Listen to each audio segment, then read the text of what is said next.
First of all, I would say that President Buhari is the most, is he the luckiest leader Nigeria have ever had in terms of getting away with funny things he does, getting away with incompetence, getting away with, impunities and rascality. I saw him at the chamber reading the documents they gave to him. Let me say this, and let me say this very clear. For us in the opposition, the budget presentation that the president did, even the content of that document, we describe it in one sentence. That is the 2020 budget is as heavy as a travel bag, but empty in substance. Nothing is in. Look at the budget presentation of close to 11 trillion. 2.4 trillion will be borrowed. 2.something trillion will be debt servicing. So 4 trillion, we don't even have it. I get him, it's gone. Now you're talking of a budget that you're going to now realize almost 40% of the funding from, futuristic taxation.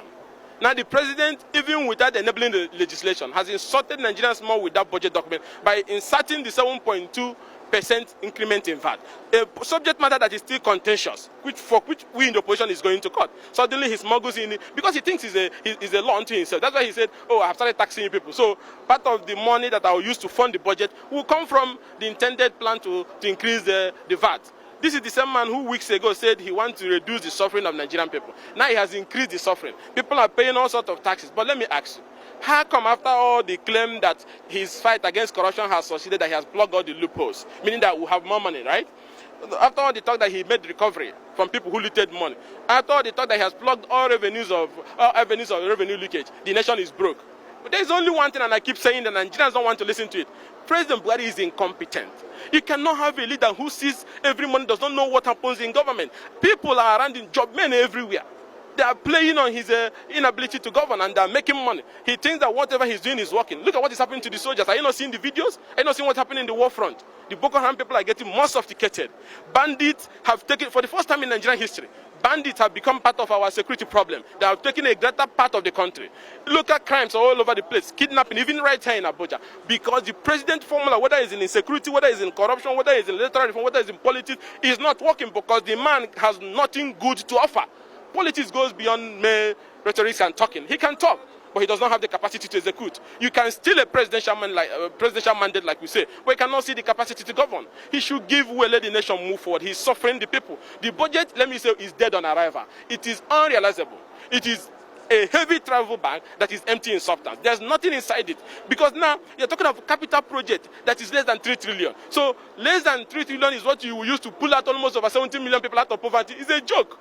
He knows it will not work. So even at with the 11 trillion budget, part of it has gone to borrowing, part of it is going to debt servicing, part of it is going to all sorts of things, the chop, and then 3 trillion or less than 3 trillion will be used to provide infrastructure that will engineer growth. That's a joke. And then when you see him constituting a presidential economic panel, whatever they call it, I think he should know that this panel thing doesn't work. It's about leadership. It's about somebody that is at the head.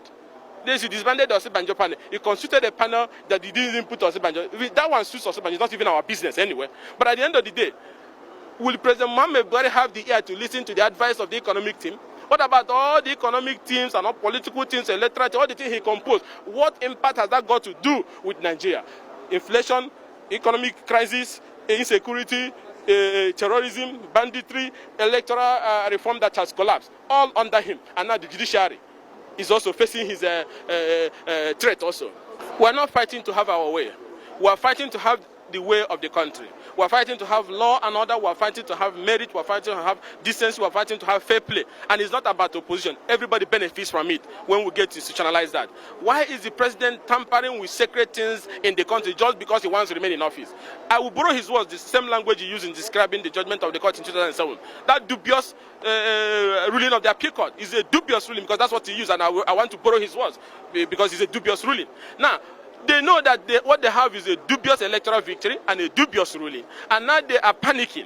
ask me, why is it that they don't want the 7 justices of the Supreme Court to sit? Those guys are eminently qualified. Those guys are not answerable to both the PDP or APC. Those people will not be willing to collect bribes from them. So that's why they want to disband them and pick Mr. A, Mr. B to come and sit in the panel. And we are saying, if you do that, we will not have confidence in the panel. And that will destroy the integrity of the Supreme Court.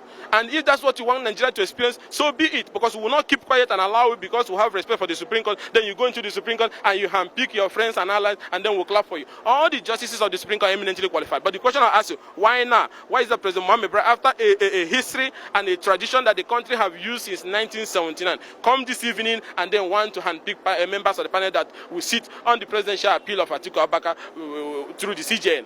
We say no to that because you know the circumstances upon which the CJN emerged.